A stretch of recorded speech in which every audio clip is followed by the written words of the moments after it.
Bem, boa tarde para todos. Estamos aqui na nossa primeira live. Então, só para todo mundo ficar sabendo, essa vai ser a primeira de 3 lives. Essa primeira é de avaliação geral. A segunda vai ser um bate-papo com a doutora e fisioterapeuta Kézia, que é a dona da academia Aquatop, que vai ser a academia onde nós vamos fazer o curso de Watson no final do mês. Ela vem na próxima semana bater um bate-papo assim, super interessante dos benefícios da água. Eu acho que quem ainda não fez o curso com a gente de fisioterapia aquática vai conhecer um pouquinho mais dos benefícios da água. E a terceira, que vai ser a Top, que vai ser um bate-papo com o Dr. Rogério Antunes, que é o professor do curso de Watson. Rogério Antunes, ele tem toda a carreira da fisioterapia voltada para a água, desde o início. Eu conheço desde a faculdade, fomos colegas de faculdade, então vamos lá, há 32 anos que a gente se conhece, e desde lá que ele estuda e se interessa pela água. É uma formação internacional, ele é uma das 3 pessoas no Brasil que tem a possibilidade de dar esse curso, e esse curso é de certificação internacional, que vai acontecer no final deste mês, 21, 22, 23, 27, 28, 29 e 30. 30 a gente vai acabar perto de 1 hora, porque tem eleição. Tá? Eu vou falar tudo isso no final de novo. E esse curso aqui de avaliação é um curso que a gente vai bater um papo assim geral, mas ele vai também se transformar em um curso no próximo mês, onde a gente vai aprofundar tudo que a gente vai conversar hoje aqui. Tá bom? Então, vamos lá. Vamos começar. A pergunta é: como identificar melhor a dor do seu paciente? Porque, na verdade, eu considero que a avaliação é um ponto super importante dentro do nosso tratamento, tá? Então, a gente da Setor, que trabalha tanto com a avaliação do paciente como a avaliação organizacional, viu, Viviane? A gente aqui faz a parte de ética organizacional. Então, quando a gente entra numa empresa, a gente também tem que validar uma queixa da pessoa, do empresário, do gestor. E aí a gente tem que fazer um diagnóstico. E para fazer esse diagnóstico, a gente tem que avaliar, tá bom? Então, a avaliação dentro da Setor é um ponto, assim, chave crucial. Tá bom?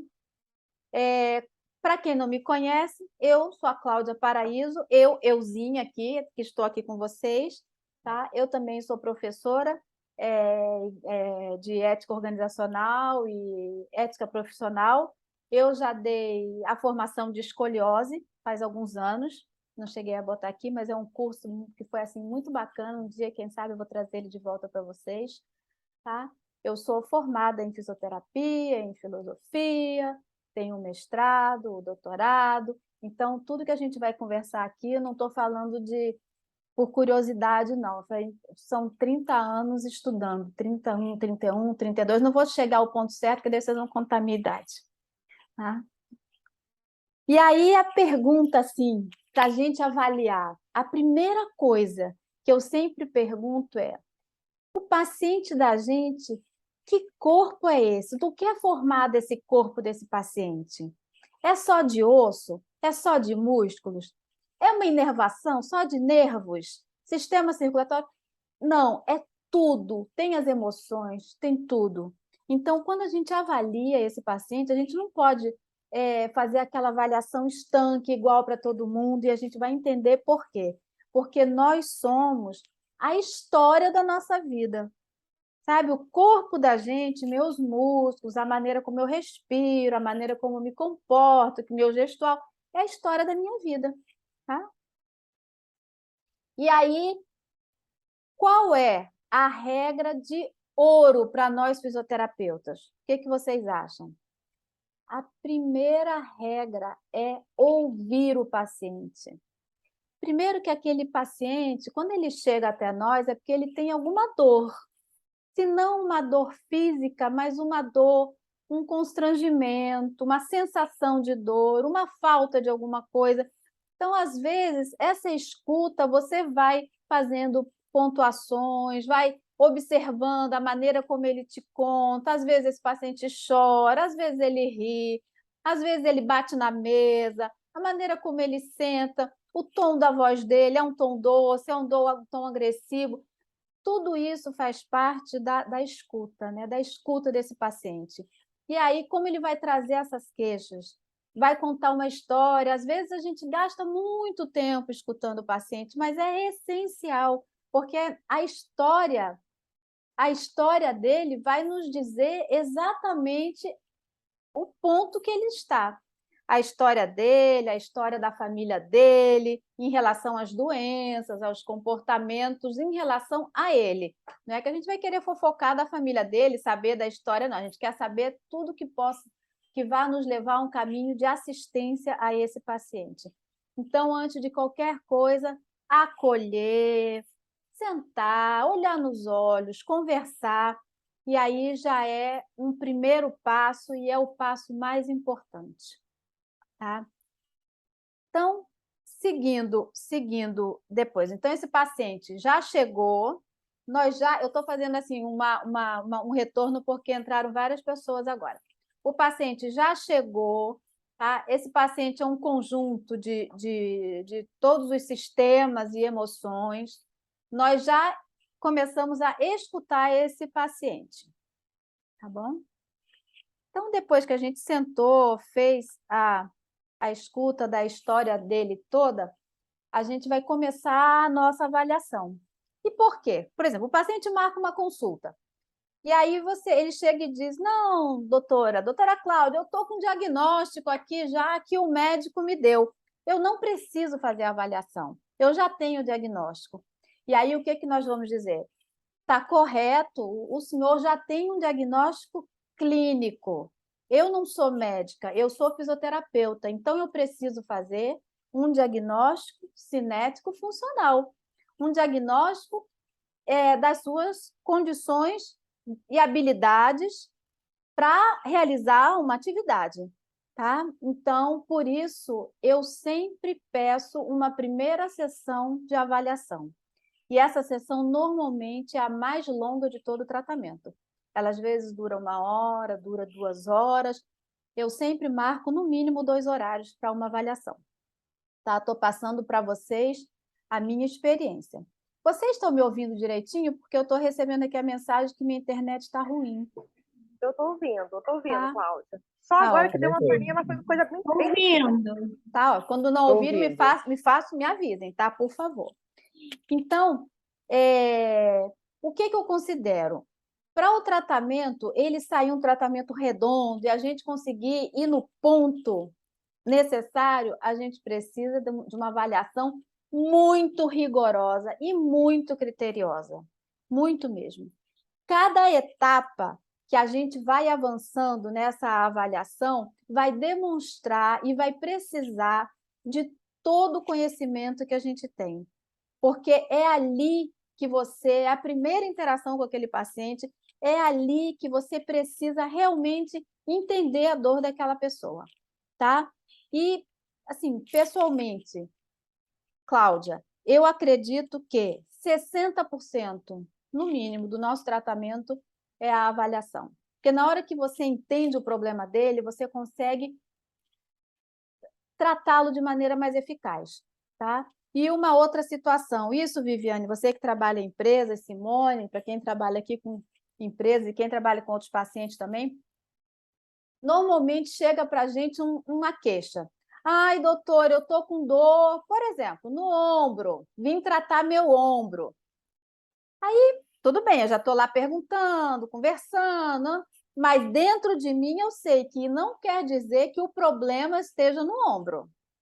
Eu posso, sabe, os dedos das mãos e não inúmeras vezes que o problema, por sinal, eu vou dizer até o contrário, quase sempre o problema não é onde a queixa existe. Ela vem de um outro lugar, vem de uma outra situação. E isso a gente precisa descobrir. Porque não vai adiantar, no caso, por exemplo, do ombro, a gente tratar esse ombro se a disfunção está vindo de outro lugar, tá bom? Isso é super, é uma regra importante na nossa avaliação. Estou falando para vocês da minha experiência, tá? Então, vamos ao que interessa, né? Como avaliar? O que a gente vai fazer para avaliar? O que eu uso para avaliar? Eu observo muito esse paciente.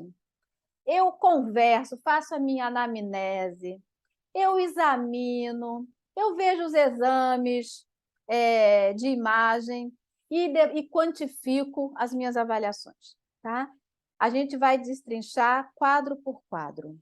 Até aqui tudo bem? Beleza. Beleza. Então, vamos lá. Então, essas são as etapas da avaliação cinético-funcional. Como eu faço, a Cláudia, não estou dizendo que é como cada um deve fazer, é como eu faço e tem dado certo. Então, eu começo quando o paciente bate na porta, eu já abro a porta, aquilo ali já é o primeiro contato, eu já começo a observar a maneira como ele me olha, a maneira como ele entra, aí depois vou, sento o paciente, converso, faço anamnese e vou fazendo as avaliações, avaliação postural, avaliação de força, os testes ortopédicos, os testes neurológicos. O que eu estou buscando lá? Estou buscando as causas verdadeiras para aquela dor daquele paciente. Tá? Faço a avaliação pulmonar e vou seguindo. Tá? Então, vamos começar pela observação. Primeira coisa que eu observo quando o paciente chega é a maneira como ele anda. Porque o andar, para mim, diz muito da pessoa. Se a pessoa anda pincando o pé no chão, a maneira como ele pisa, será que ele tem um pé pronado? Será que ele tem um pé supinado? Aí, às vezes, eu já vou olhando o joelho, quando eu sempre deixo ele entrar na minha sala e vou ficando atrás, olho se ele tem um joelho valgo, olho se ele tem um joelho varo, entendeu? O quadril, aquele paciente tem uma postura anteriorizada, ele entra assim como se tivesse, como se fosse dono do mundo. Como é que é a situação dele? Ele já entra falando, ele fala baixo, ele fala alto. Ele, quando me olha, ele me olha nos olhos, ele baixa os olhos. Tudo isso me diz alguma coisa desse paciente, que vai mais tarde me ajudar nesse tratamento. Aí ele entrou, né?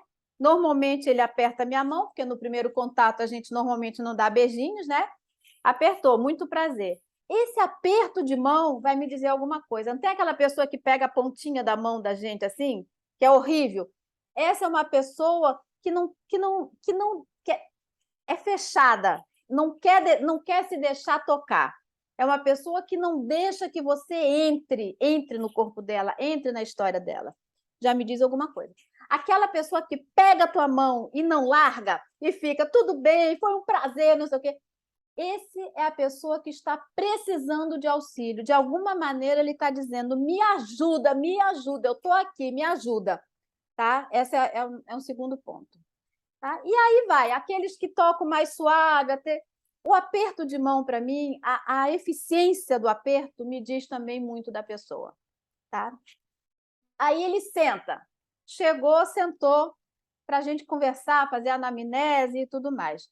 Na hora que ele senta, eu presto atenção se ele vai gemer, né? Se vai doer para sentar, se ele senta mais de banda na cadeira, se ele senta na minha frente ou ele recua, se ele traz o corpo dele para frente da mesa ou se ele senta mais atrás.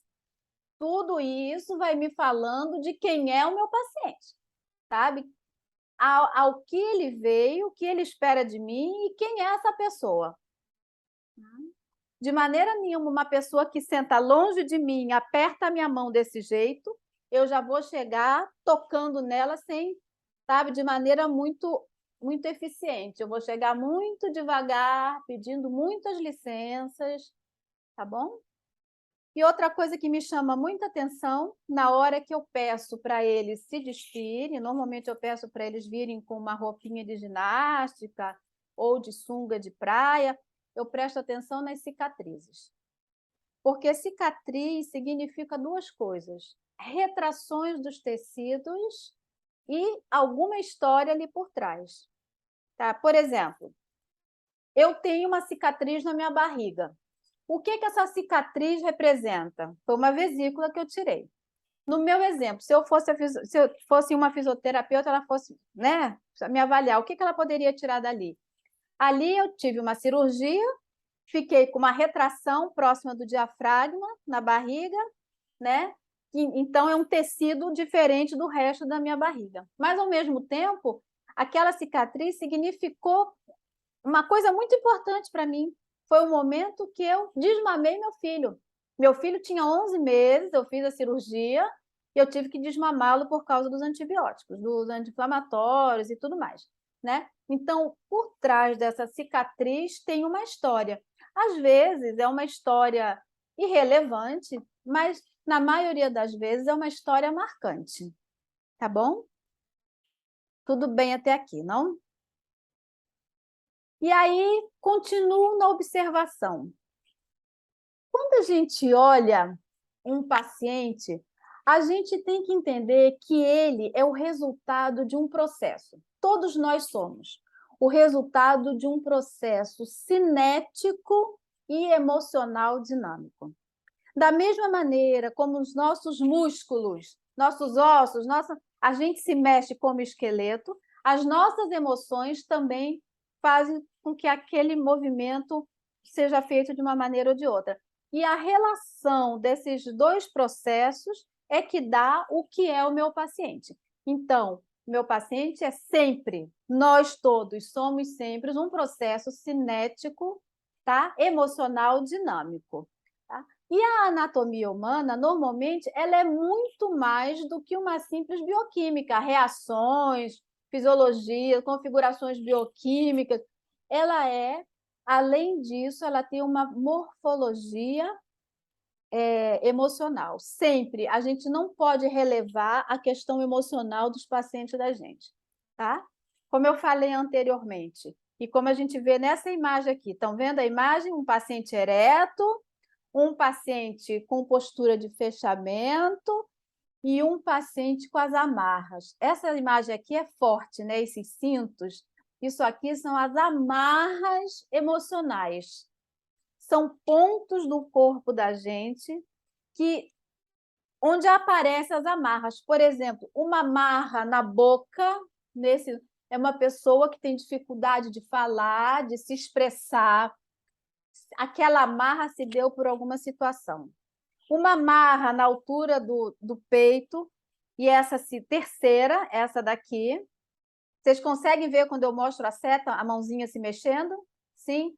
É a amarra que vai justificar uma questão respiratória, a força da fala, a maneira de respirar. E aí a gente vai, a amarra mais na pubiana, uma questão sexual, tudo tem um significado, tá? E aí você olha aquele paciente, ele chegou assim, fechado, do jeito que está esse aqui, ó. Esse paciente aqui, a gente olha, o que vem na primeira coisa na nossa cabeça? Pode ser uma pessoa que ela é um pouco mais submissa, ela pode estar muito cansada, uma pessoa fadigada, né? Ela está, naquele momento que ela está nos buscando, ela está com uma incapacidade de lutar, talvez pela dor dela, talvez pela patologia, talvez por tudo, pelo que representa aquela patologia naquele momento para ela, tá? Para a família dela, no trabalho dela. Tá? Esse fechamento, essa anteriorização de cabeça nos diz muito das pessoas. Joelhos semiflexionados. O contrário da outra. Essa pessoa aqui super ereta, o que que ela nos... Ih, a minha internet está dando ruim aqui. O que que ela nos demonstra? O que que ela nos diz? A gente está te ouvindo. Tá? Ah, que bom, porque às vezes dá aqui inconsistência. Essa paciente ereta, ele nos diz, quando entra no nosso consultório, que ela é uma pessoa viva, é uma pessoa que tem... a vida pulsa, entendeu? Ela tem vitalidade, e mais do que isso, não sei quantos de vocês têm animais, vocês já viram que os animais, eles normalmente deitam com a barriga para baixo? Tem uma razão, todos os órgãos vitais dos animais estão aqui na frente, como na gente também, barriga, peito, na parte anterior da gente. Então, os animais, quando eles querem se submeter a outros animais, eles deitam no chão e viram para cima as patas, né? Então, uma pessoa que chega para mim com o peito aberto e o tórax aberto, o que ela está me dizendo? Eu não tenho medo, eu estou franca aqui, eu estou aberta para você me ajudar, entendeu? Eu estou aqui mostrando as minhas fraquezas, estão expostas para você. Eu não estou botando barreira, tá? Então, isso me diz muito, mas é muito do paciente. E vocês vão ver para frente como que isso pode nos ajudar. É a maneira como você chega, é a maneira como você fala, é a maneira como você toca, tá bom? Espera aí. E aí, observei, né? Então, já observei como anda, como fala, a postura sem nenhuma correção, como senta, como que se coloca. Vou começar a anamnese. Desde a faculdade a gente aprende, tem que fazer a anamnese, a gente tem aquele questionário para fazer, né? Eu tenho horror àquele questionário. O que eu faço? Eu vou conversando com o paciente, eu nem escrevo na frente dele, só se tem algum... eu tive uma cirurgia cardíaca no ano tal.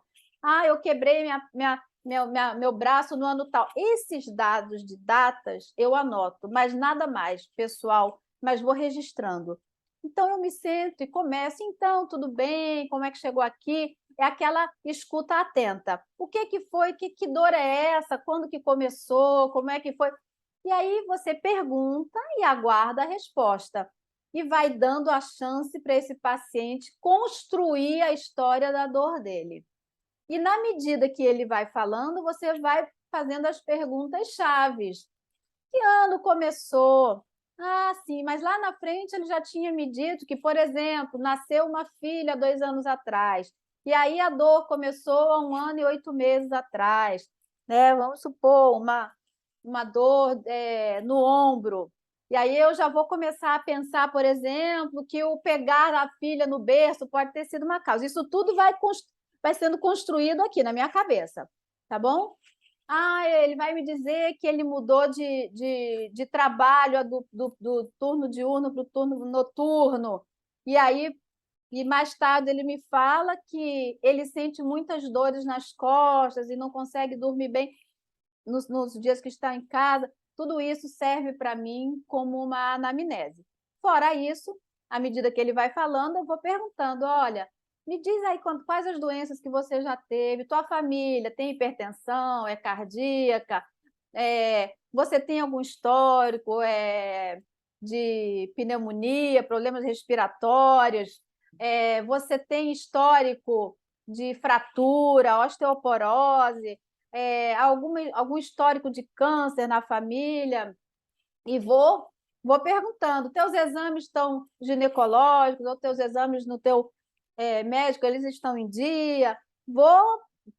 Sabe, é um diálogo que dura muito, com calma, sem pressa, eu não tenho pressa nessa hora. Vou falando, e vou falando de maneira aberta, franca. Normalmente eles perguntam, o que você acha? Eu digo, por enquanto eu não acho nada.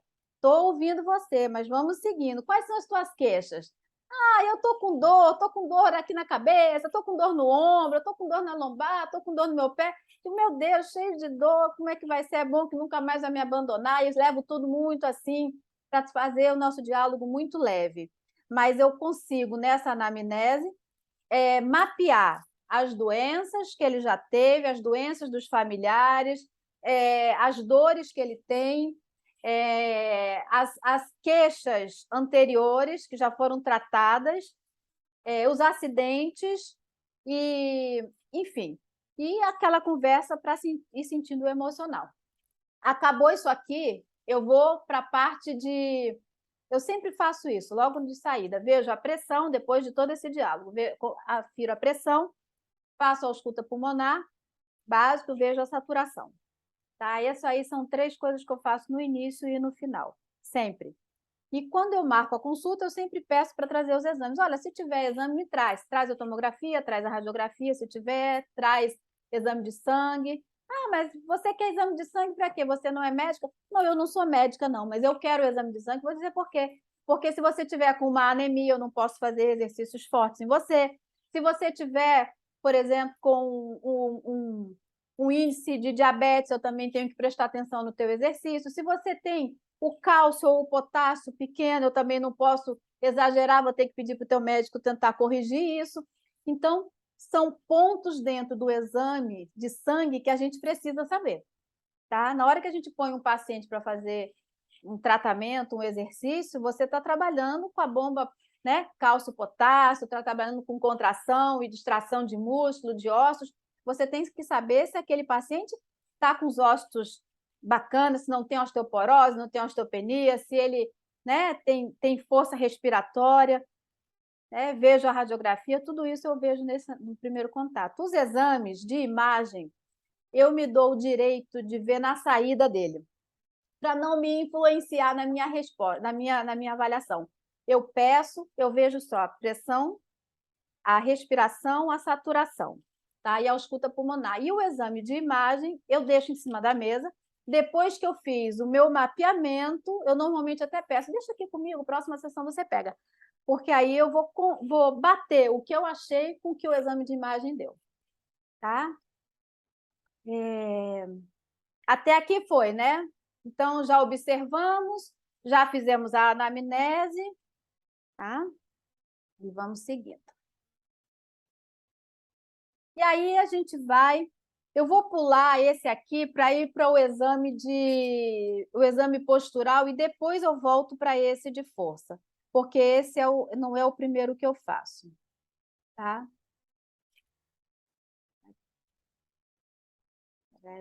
Tá aqui. Depois a gente vai voltar isso tudo. A gente vai fazer... Quando eu acabo essa análise, eu vou para a avaliação postural. E o que eu procuro nessa avaliação postural? Procuro os pontos anatômicos necessários que eu possa fazer as mensurações. Eu procuro as retrações musculares, né, com os testes de encurtamento, né, os testes de ver se tem as cicatrizes. Eu procuro as torções, para ver, por exemplo, se o paciente tem uma escoliose, ele vai estar com uma torção, né, na coluna, ou na lombar, ou na cervical, enfim. Presença dos desvios, que podem ser os desvios da coluna, podem ser os desvios dos joelhos, podem ser os desvios dos pés, desvio da cabeça, tá? E vou ver como que está essa cadeia muscular. Então, seguindo aqui, depois a gente vai voltar.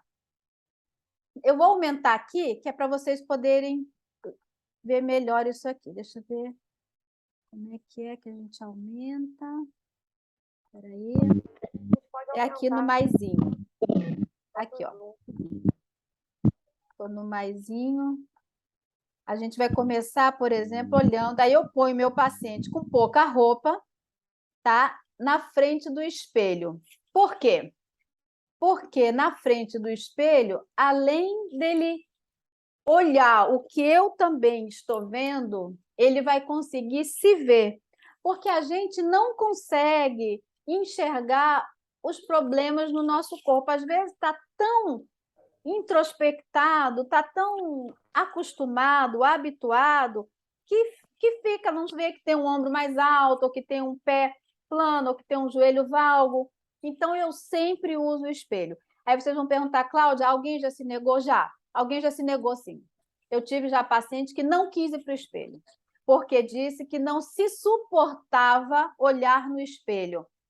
Não se suportava porque ou se achava velho, ou porque se achava feio, se achava gordo, que não queria se olhar no espelho. Imaginem, essa pessoa, vocês podem ter a certeza que eu fiz um encaminhamento para um colega psicólogo para me ajudar no tratamento. Por mais que aparentemente essa pessoa não tivesse absolutamente nada de desvio psicológico, nem nada, nem depressão, nem tristeza, mas essa colocação de não aguentar se olhar no espelho sem roupa, para mim, diz muito também da pessoa, tá? Ela não... Como é que ela vem para mim para se tratar, para eu fazer dela, deixá-la sem dor, ajudar ela a ficar sem dor, ajudar ela a ficar com uma postura bacana, se ela não se aguenta se olhar, se ela não se ama, vamos dizer assim, né? Então, essa pessoa eu sempre peço um auxílio de alguém, explico para ela, isso não é na primeira sessão, mas ao longo do tratamento eu chego lá. Então, primeira coisa que eu faço, o paciente olhou de frente para o espelho, eu vou observá-lo de costas. essa aqui é uma avaliação subjetiva, qualitativa, porque eu não vou dar números. A gente vai ver a outra forma de fazer essa avaliação de maneira quantitativa. Mas eu jamais deixo de fazer uma avaliação qualitativa, onde eu toco, eu pego, eu examino, e aí depois eu só constato com a codificação para poder montar nossos artigos, dar para o paciente um laudo bacana, tá bom? Então, o que eu olho de trás e vejo? Vejo o nível das orelhas. Quando você olha um paciente por trás e você olha mais uma orelha que a outra, é porque essa cabeça está rodada, não é isso? Então, você já sabe que ele tem uma rotação de cabeça. Aí olho as linhas simétricas do pescoço. Essa linha aqui. Se você olha de trás, você vai ver a mesma coisa de frente. Às vezes, essa linha aqui, esse ângulo não está igual de um lado e de outro. Isso pode significar torção do pescoço, pode significar um músculo mais forte que o outro. Isso depois, na palpação, eu tenho que examinar. Nível dos ombros. Eles estão equiparados? Estão alinhados? Tá? E aí, na hora que eu olho a linha dos ombros, eu olho também se essas escápulas estão retraídas ou se as escápulas estão mais aladas, porque isso vai me dizer se esse paciente ele é aquele paciente lá do início que tem uma abertura, que é a paciente, que é aquela pessoa que enfrenta mais o mundo, ou ele tem um fechamento dos ombros. Isso tudo vai mudar a forma de eu tratar essa pessoa. Depois vou olhar o ângulo inferior da escápula. Na hora que você olha, se tem uma escápula mais alta que a outra, isso pode ser um indicativo de uma escoliose, isso pode ser um indicativo de uma fraqueza dos músculos escapulares, pode ser N coisas. Você depois vai descobrir o que você está vendo, tá? A posição dos braços em relação ao corpo. Se esses braços estão com a mão para baixo, como está essa imagem aqui, é uma pessoa relaxada. Se ela para com as mãos para frente, assim, sabe? Estica as mãos para frente, está um pouco mais tensa. Aquela pessoa que fica dessa maneira, que existe quem faça. E aí, a partir dos braços, eu digo, vamos fazer uma coisa, não se mexe nesse momento, não mexe os braços, faz de conta que você é uma estátua. E aí eu mostro o distanciamento dos braços para essa parte lateral do corpo dele ou dela. Tá? Se tem um espaço menor de um lado do que de outro, isso pode estar indicando que essa pessoa tem um desvio de quadril. Tá? Vamos supor que esse braço direito dessa pessoa aqui, o espaço entre a lateral direita e o braço seja menor. É porque subiu, né? Subiu isso aqui, o quadril e afastou, ele lateralizou à direita. Tá? Essa é uma possibilidade. A outra possibilidade é se eu tenho um quadril rodado, também vai fazer uma diferença no distanciamento do braço. Isso tudo eu vou depois verificar novamente na frente e vou verificar na palpação. Tá bom? Aí depois eu sigo para ver as cristas ilíacas. Palpo, tá? Vou lá em L4, mais ou menos, L3, L4, faço uma linha e chego nas cristas ilíacas. Faço a palpação. Se na palpação eu estou vendo alguma coisa diferente, eu ainda não falo, eu observo. Se essa prega aqui está de um lado mais forte que do outro, isso vai também me mostrar que esse quadril está com desvio. Tá bom?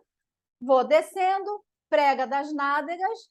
Se tem uma prega mais baixa que a outra, me mostra também desvio. Ou me mostra ou desvio do quadril, ou desvio da coluna, isso tudo eu vou descobrir lá na frente.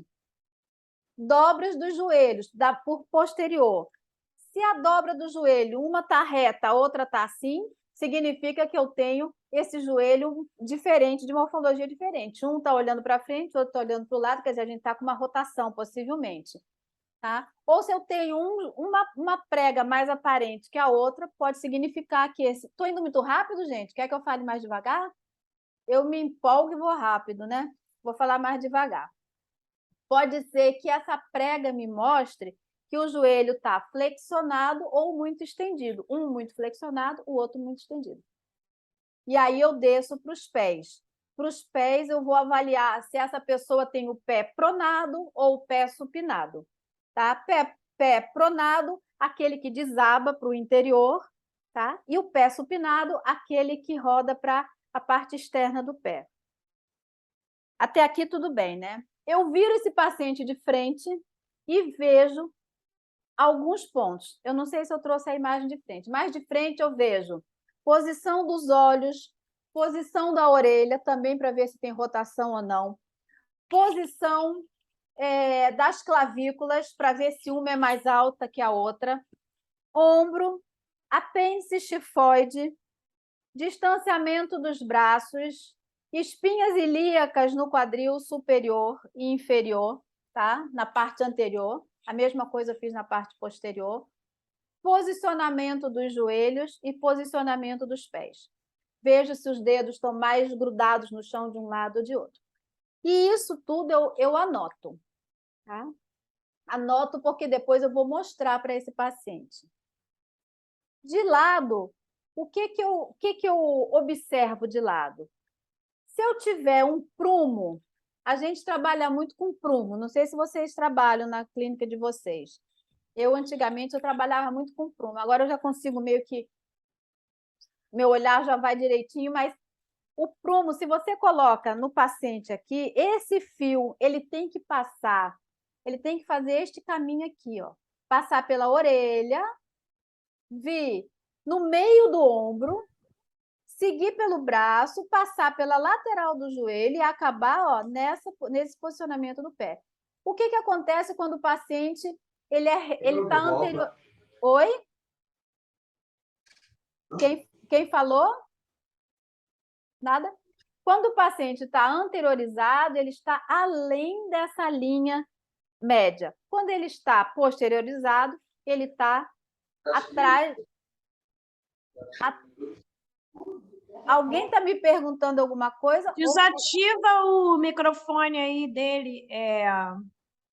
Vou pedir para vocês desativarem o microfone, tá? Pode ser?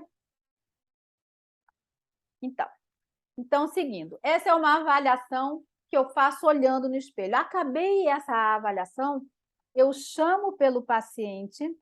Deixa eu diminuir aqui de novo. Olha aqui a linha, ó. Deixa eu diminuir. Aqui, a nossa avaliação com pluma, onde ela tem que passar, ó, conduto externo do ouvido, cabeça do úmero. Se a gente pudesse ver a vértebra por dentro, ele passaria por L3, tá? Trocânter maior, côndilo externo da patela e o maléolo externo. Tá bom? Essa figura aqui é uma paciente que tem as curvas fisiológicas normais. Tá vendo? A gente tem uma lordose lombar, uma lordose cervical normal, né? E tem uma torácica com uma curvatura normal também. O sacro dessa pessoa não é nem verticalizado e nem horizontalizado. Sacro vertical, aquele sacro da pessoa que normalmente não tem glúteos, não tem bumbum, tá? Ele é mais reto. Sacro horizontalizado, é quase deitado. É aquelas pessoas que têm os glúteos mais proeminentes e que têm uma hiperlordose, normalmente o sacro ele é horizontalizado. Tá? Tudo isso tem que ser verificado e anotado para a gente poder intervir no tratamento. E isso tudo eu mostro para o paciente depois. Depois que eu acabo a avaliação, eu mostro, vou dizendo, você está vendo? Você consegue ver um ombro mais alto que outro? Você consegue ver que tenha alguma diferença entre teu braço e teu corpo? Ah, olha só, olha para os teus pés. Tem algum dedo que está firmando mais o chão que o outro? E de maneira muito sutil, mas eficaz, eu vou mostrando todas as questões para esse paciente. Porém, antes, principalmente se é adolescente, eu sempre faço a ressalva. Olha, eu quero deixar claro aqui para vocês que vocês vieram para eu tratar, eu preciso avaliar. E quando eu avalio, eu busco o que está errado. Eu estou vendo 1000 coisas aqui que não estão no padrão perfeito, mas ninguém mais vai ver, só eu estou vendo. E agora você está vendo. Então, não fica achando que você vai sair na rua e todo mundo vai achar que você está torto, está para frente, está pisando ruim, nada disso. Por quê? Porque em adolescente, principalmente, a imagem corporal está sendo formada. Se você deixa ele sair do teu consultório com aquela imagem de que ele está tudo caquerado ou que está com algum problema, ele vai ter autoestima baixa.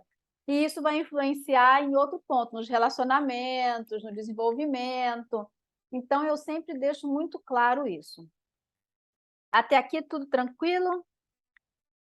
Tá. Aí, essa avaliação, como a gente sabe, o corpo da gente ele é montado por cadeias. Nós somos iguais um dominó, um jogo de dominó. Não adianta a gente pensar em um ombro sem pensar, por exemplo, em uma cervical, sem pensar em um cotovelo, sem pensar em uma mão, porque nós trabalhamos, nós vivemos, nosso corpo, ele trabalha em cadeias. Para diminuir o gasto energético, ele se organiza de tal forma que músculos, tem alguns músculos mais fortes, tem alguns músculos mais fracos, tem alguns músculos que são assistentes em alguns movimentos, outros são os principais em outros movimentos, mas de maneira básica, a gente se mantém em pé e faz as atividades por uma tensão que existe entre as nossas cadeias e entre os nossos músculos. Porque se todos os nossos músculos tivessem a mesma força, a gente está falando de força vetorial. Se a gente tivesse esses músculos com a mesma direção de força, nós não nos manteríamos em pé, tá? Então, nós temos no corpo 2 grandes cadeias estáticas, 2 grandes. É a cadeia posterior, que é essa aqui, que vem desde da primeira vértebra cervical e vem descendo, tá? Paravertebrais, glúteo, isquios, e vem descendo até os fibulares. Tá? E nós temos uma segunda cadeia principal, que é a cadeia anterior. Essa cadeia anterior, ela vai pegar toda essa parte de pescoço, tórax, tá? Vai pegar pela parte anterior da nossa coluna e parte média da nossa perna e vai descendo até o pé.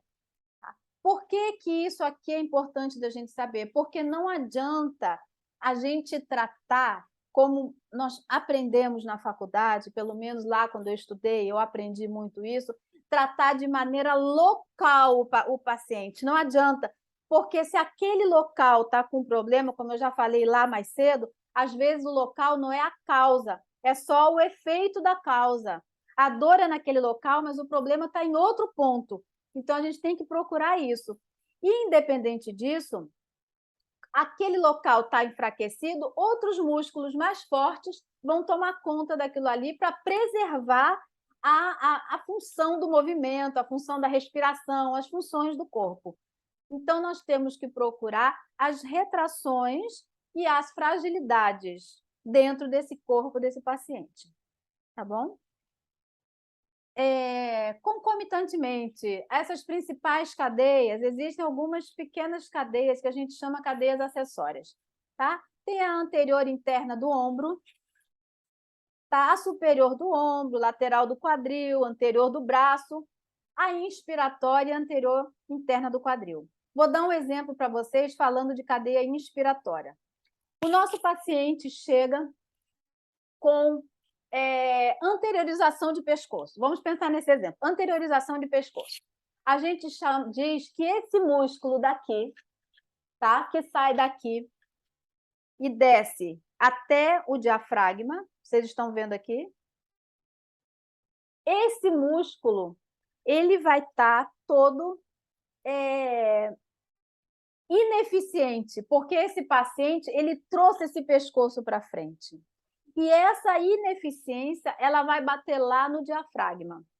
Então, se o meu paciente chega dizendo que está, por exemplo, com uma dor cervical e eu constato que ele tem uma anteriorização de pescoço, por exemplo, o que eu vou fazer? Eu vou trazer esse pescoço para trás, eu vou fortalecer essa musculatura, mas eu vou, 100% das vezes, trabalhar o diafragma, tá? Trabalhar muito. Inspiração, expiração, trabalhar as linhas diafragmáticas, descompressão, compressão. Eu não trabalho o paciente de maneira postural sem trabalhar essa cadeia inspiratória. É uma cadeia muito, muito, muito necessária para a gente.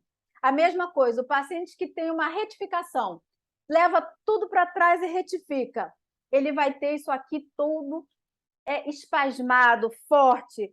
E, por outro lado, outros músculos vão ter que estar enfraquecidos. Lembra? É sempre uma tensão. Para ter um muito forte, tem um fraco. Para ter um principal, tem um auxiliar. Mas, às vezes, esse jogo de tensão ela é modificada por uma patologia.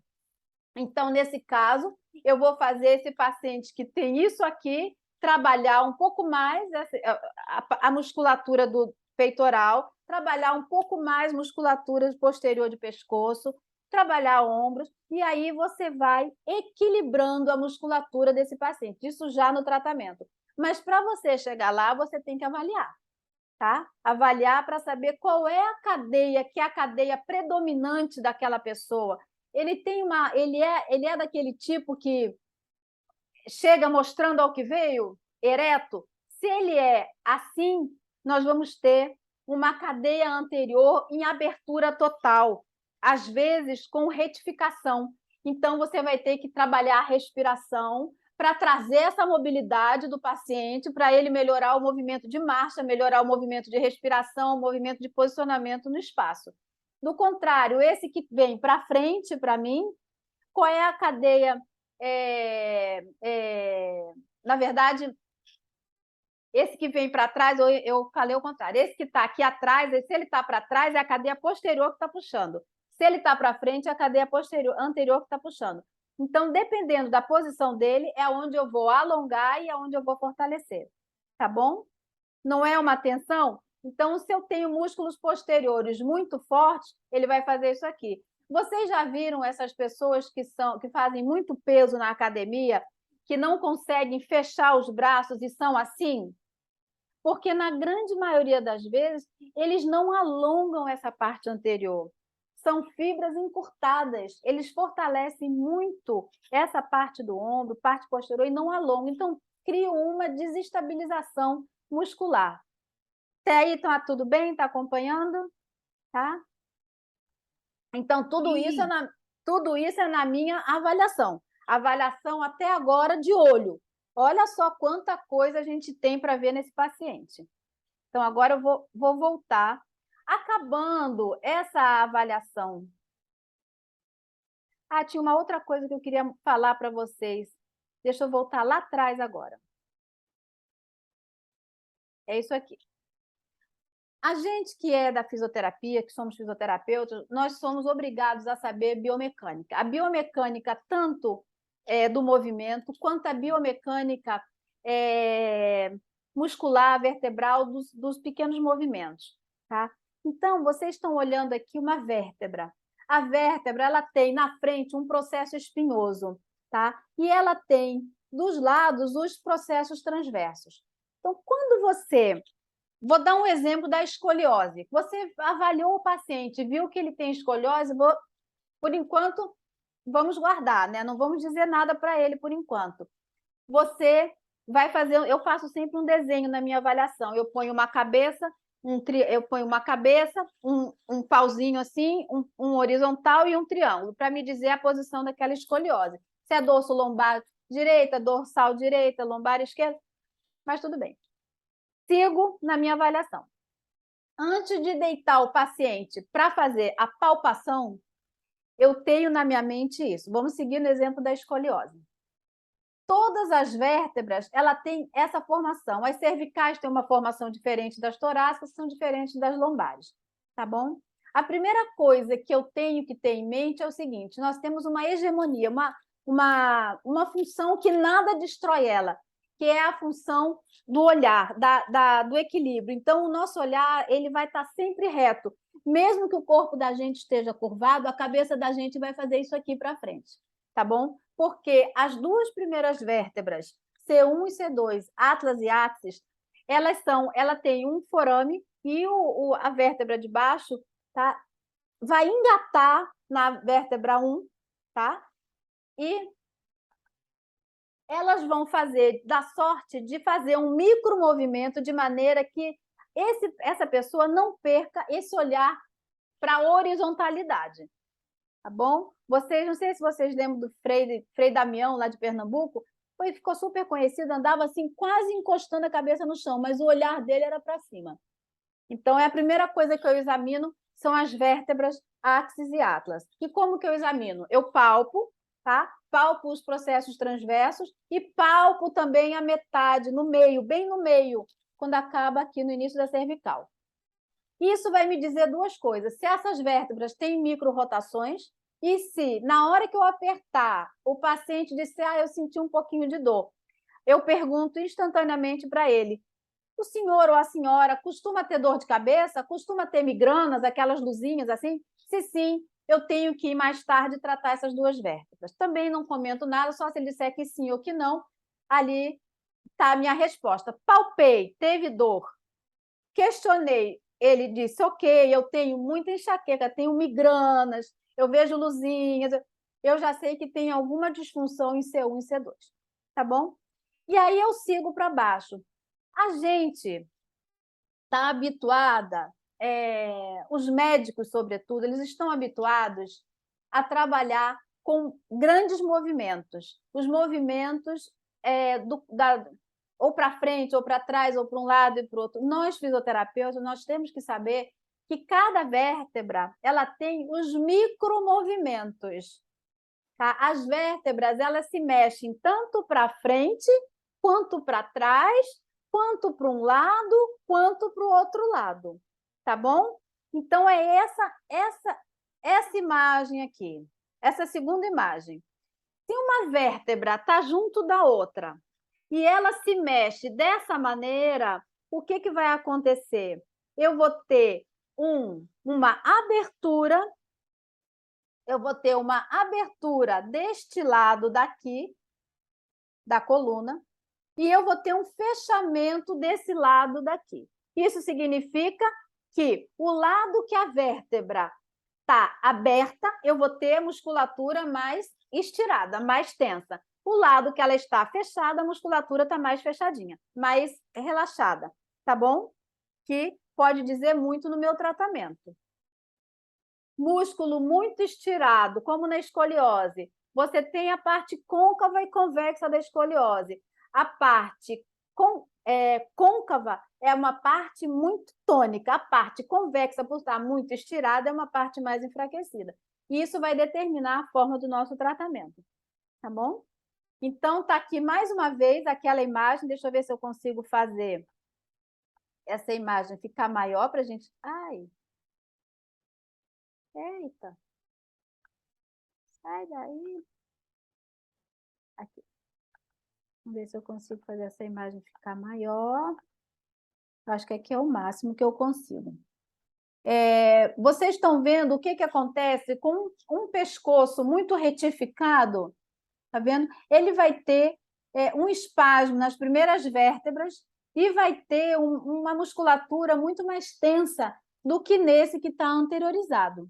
Tá bom? A mesma coisa no tórax. Um paciente que tem uma cifose mais acentuada, ele vai fazer com que haja uma flacidez na região abdominal dele, porque na hora que ele faz a cifose, ele faz com que a sustentação do diafragma altere a sua fisiologia, a sua morfologia, e isso vai auxiliar na distensão abdominal.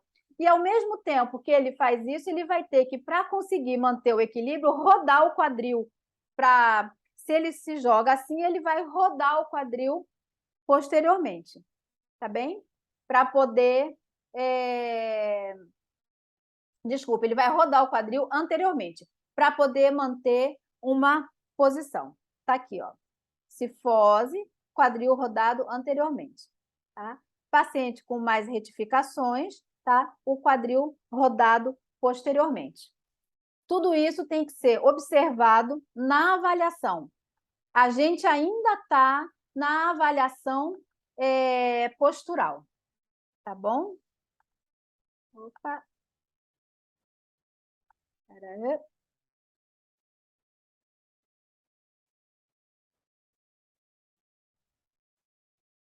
Bom, agora a gente vai para uma avaliação, a de imagem ainda não, mas nós vamos para a avaliação de quantificação, que foi o que vocês me perguntaram.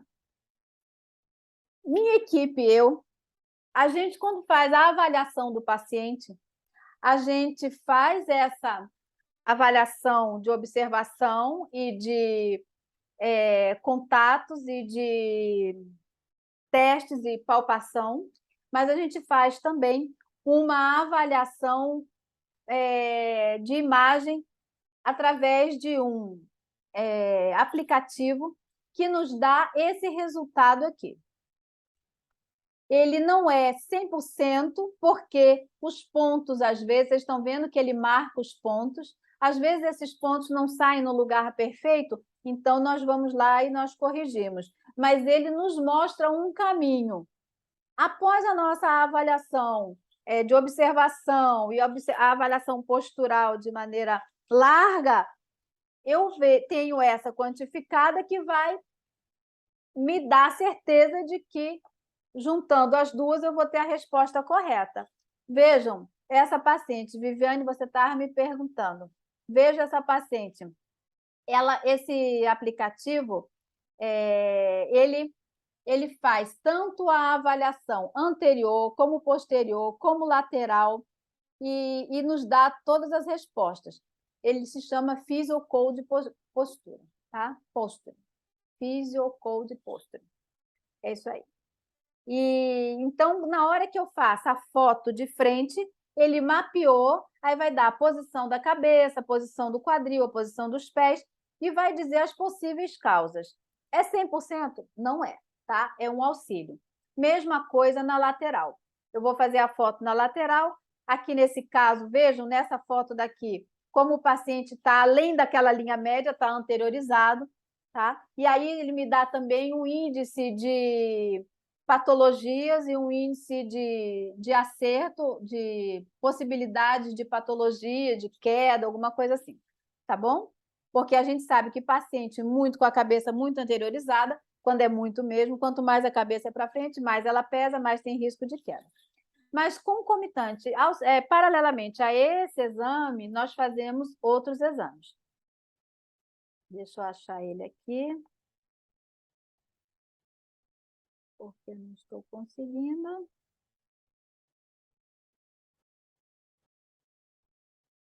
Esse aqui. Vamos para o teste de força agora. Então, vamos lá, gente. Vamos voltar para a gente fazer o raciocínio da gente. Vamos criar o raciocínio clínico da gente. O paciente entrou, a gente observou, a gente falou, a gente perguntou o que queria de maneira em diálogo, não em questionário para ele responder. Então, nós fizemos a nossa anamnese. Entrou, observei, fiz a anamnese, fiz o exame rápido do pulmão, pressão, saturação, tá bom? Aí, depois disso, já colhi as queixas desse paciente. Eu faço umas perguntas também, se ele faz algum esporte, como ele deita, quantas horas de sono. No meio da nossa conversa, eu sempre pergunto isso. Qual é o lado que você dorme? Tem algum esporte que você goste? Quantas horas você fica no trabalho? Qual é o tipo de trabalho? Mas tudo isso em forma de diálogo, não em forma de questionário. E aí depois vou para a avaliação postural, independe se o paciente chega para mim com um problema no pé, no quadril, na mão, na orelha, onde qualquer que seja o problema, eu faço a avaliação postural. Porque não são todos nós fisioterapeutas que trabalham assim, mas eu trabalho com as cadeias. Então, eu não consigo tratar um pé se eu não souber que a parte, por exemplo, a cabeça, o ombro, está alinhado também, ou o que está desalinhado. tá bom? Vou contar depois, no final, eu conto uma história de uma paciente que eu atendi há 15 dias atrás. E aí, então, fizemos observação, a anamnese, avaliação postural, deitamos o paciente, fazemos a palpação, né? Palpação, começamos pela palpação na cervical, eu palpo para saber se tem rotações, se tem micromovimentos, tá? Eu pergunto se ele está sentindo a palpação do mesmo jeito de um lado e de outro. Depois disso, eu vou descendo, vou palpando escalenos. Se eu vejo que ele tem um escaleno muito tenso, eu palpo o diafragma, vejo se a respiração dele é muito apical, é uma respiração basal, tá bom? Vejo quando ele deita, se ele deita com os dois ombros encostados, ou um ombro vai mais para frente, um ombro vai mais para... Enfim, eu vou observando e palpando. Fora isso, eu faço alguns testes. Faço o teste do Pessoas, tá? Para saber se ele tem espasmo. Como é esse teste? Deito o paciente de barriga para cima, decúbito dorsal, peço para ele esticar as mãos aqui em cima. Deixa eu melhorar aqui. Aqui em cima, tá? E eu faço assim. Quando o paciente tem um dedo mais alto do que o outro, uma mão mais alta do que a outra, quer dizer que o lado que está mais baixo me mostra que tem um espasmo de Pessoas, músculo Pessoas. Esse é o teste do Pessoas. Aí, faço o teste de Laseg, desço para as pernas do paciente, subo a 30, 40 graus, pergunto, está sentindo alguma coisa? Estou sentindo, sim, doutor, alguma coisa atrás das minhas pernas. Mas é alongamento? O que é? Está sentindo alguma coisa na coluna? Não estou sentindo. Beleza, Laseg negativo. Não, estou sentindo um desconforto na minha lombar. Laseg, mais ou menos, não é nem positivo nem negativo. Eu estou sentindo uma dor na minha lombar. Laseg positivo, tá bom? Então, isso já é para mim, o que isso diz para mim? Se o paciente tem hérnia ou uma possível protusão discal. Tá? E aí eu continuo seguindo a minha avaliação, palpo panturrilha, vejo se tem panturrilha mais tensa que a outra, vejo os pés, vejo se tem calosidade de um lado mais do que de outro nos pés, porque isso vai me dizer a forma como ele pisa, tá bom? Normalmente, o paciente, normalmente, sempre, quando ele chega lá no consultório, ele deixa o sapato na entrada, então eu sempre dou um jeitinho de dar uma fugidinha e olhar como é que está esse sapato desse paciente, para saber onde é que está mais gasto. Tá? Isso é a gente continuando a avaliação. Aí eu viro o paciente de barriga para baixo, decúbito ventral. Em decúbito ventral, o que eu examino? Faço a palpação de todas as vértebras, vejo se tem alguma que está mais anteriorizada que a outra, palpo os processos, vejo se ele tem dor ou ela tem dor mais de um lado do que de outro, vejo a tensão dos paravertebrais, sinto se ele sabe contrair os multífidos ou não, aqueles músculos que saem das vértebras, que são estabilizadores da coluna, tá bom? E aí eu vou testar a piriforme, porque eu tenho paciente que chega com queixa de ciática. Aí, quando eu testo o piriforme, dá positivo. Eu trabalho o piriforme e o paciente sai sem dor do consultório. Não é ciático. Como é o teste do piriforme? Paciente de decúbito ventral, dobra as pernas, você pede com as pernas nessa posição, você pede para ele abrir as pernas assim. O lado que abrir menos é o lado que o piriforme está espasmado, tá bom? E aí já sei se ele tem espasmo de piriforme ou não. Então, já testei tensões, já testei flacidez, hipertonia, hipotonia, Pessoas, piriforme, se tem hérnia ou protusão. Aí eu vou fazer os testes de encurtamento e alongamento. Com o paciente sentado, eu coloco ele numa posição como se fosse de Buda, com as pernas...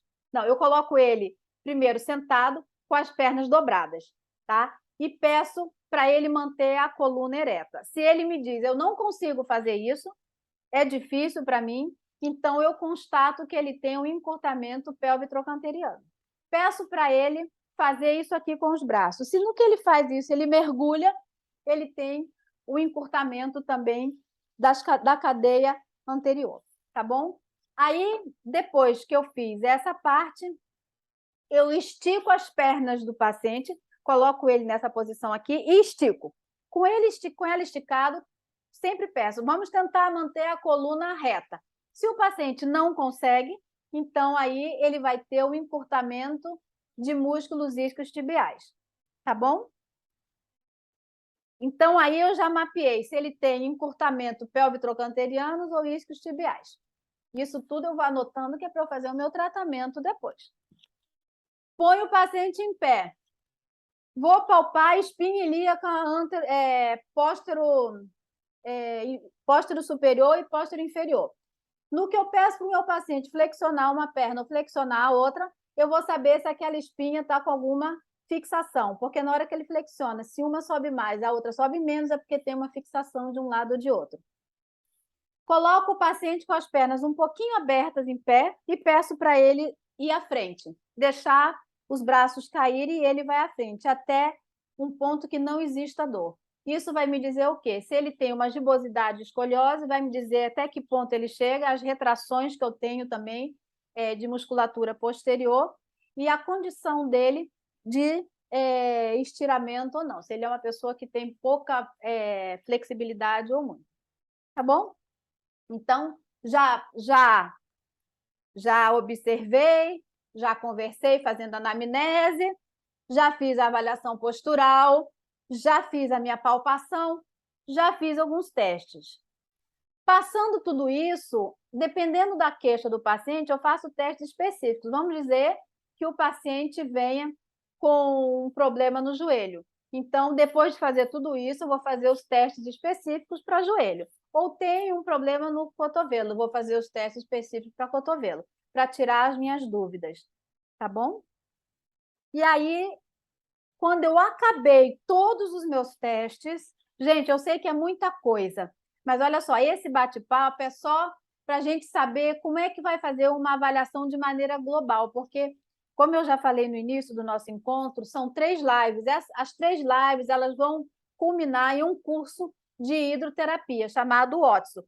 Então, para a gente trabalhar na água, a gente tem que avaliar o nosso paciente fora da água, porque o posicionamento na água ele muda pelo impulso da água, pela ação da água. Então, o nosso paciente ele tem que ser avaliado fora. Essa avaliação é para qualquer paciente que vá se tratar na água, fora, com pilates, com RPG, com isostretch, com GDS, tem que ser feita essa avaliação, tá? Então, e aí, o que eu continuando a dizer? No final do mês vai ter o curso de OTSO, mas próximo mês vai ter um curso de avaliação. E aí, tudo isso que eu estou falando muito rápido aqui, a gente vai entrar mais devagar, que vai ser um curso um pouco mais longo, e a gente vai poder discutir e falar melhor de cada ponto, e poder trocar ideia, ver casos clínicos, alguma coisa assim. Então, hoje é só para a gente poder se acostumar e sentir como é que é a minha experiência de avaliação. É como eu faço. Eu não estou dizendo que é a melhor, mas eu estou dizendo para vocês que é como eu faço, tem dado certo nesses 30 anos. 30 e um pouquinho, mas vamos segurar nos 30, né? E aí, depois que acaba tudo isso, eu faço o teste de força. O que eu estou buscando nesse teste de força? Normalmente, eu busco as assimetrias, as fraquezas, as simetrias, qual é a condição desse paciente, quanto que ele suporta de resistência, é igual de um lado e de outro, né? E tudo isso a gente pode fazer de 2 maneiras. Ou a gente faz de maneira subjetivamente, que é fazendo como a gente até bem pouco tempo fazia, botando a mão e pedindo para o paciente fazendo uma contra-resistência, eu vou mostrar aqui para vocês, ou a gente faz através dos dinamômetros. Tá? Esse slide ele está um pouquinho invertido, mas é isso aqui, ó. Esse aqui é um teste manual, onde você vai ver o grau da força desse paciente. Se ele não consegue vencer a tua resistência, não consegue sequer, às vezes, nem fazer o movimento, é grau 0. Tá? Um paciente, um pós-cirúrgico recente, ou um paciente geriátrico, enfim, né? Se ele não consegue nem fazer a contração, grau 0. Se ele tem um esboço de movimento e alguma contração, grau 1, tá? Contração muscular fraca, mas consegue realizar o movimento, grau 3. Eu queria tirar isso daqui, espera que minha régua está na frente.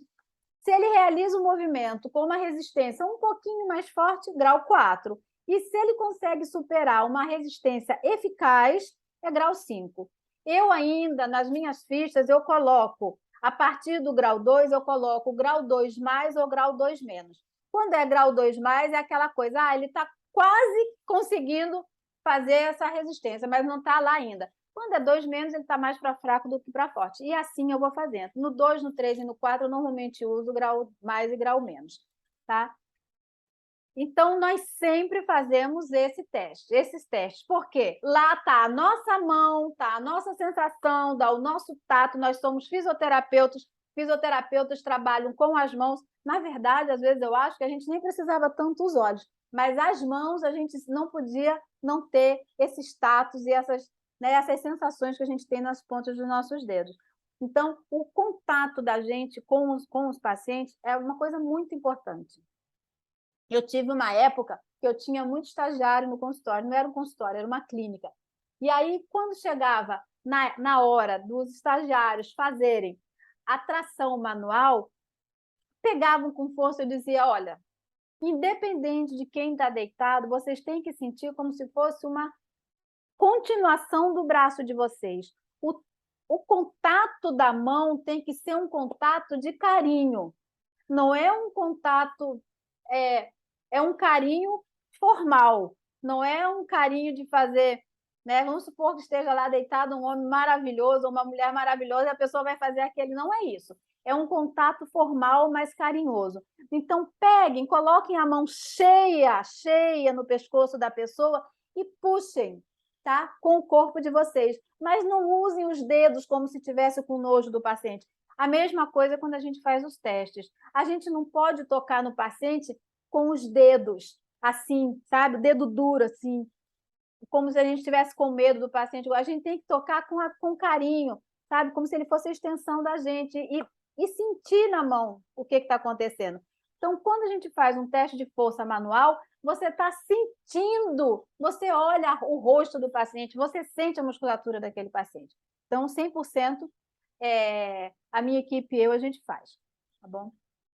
Antes disso, eu nem agradeci a ninguém, né? Eu queria agradecer de vocês estarem aqui e agradecer a minha equipe que está quase toda aqui também. Tá? Sem eles e sem a Beatriz, que é a empresa de comunicação, nós não teríamos essa apresentação tão bonitinha. Ela está desde manhã hoje organizando tudo para vocês. Eu sou bronca para a internet, para a tecnologia, e ela vai me dar o passo a passo. Então, muito obrigada para todos, viu? Agora deixa eu seguir.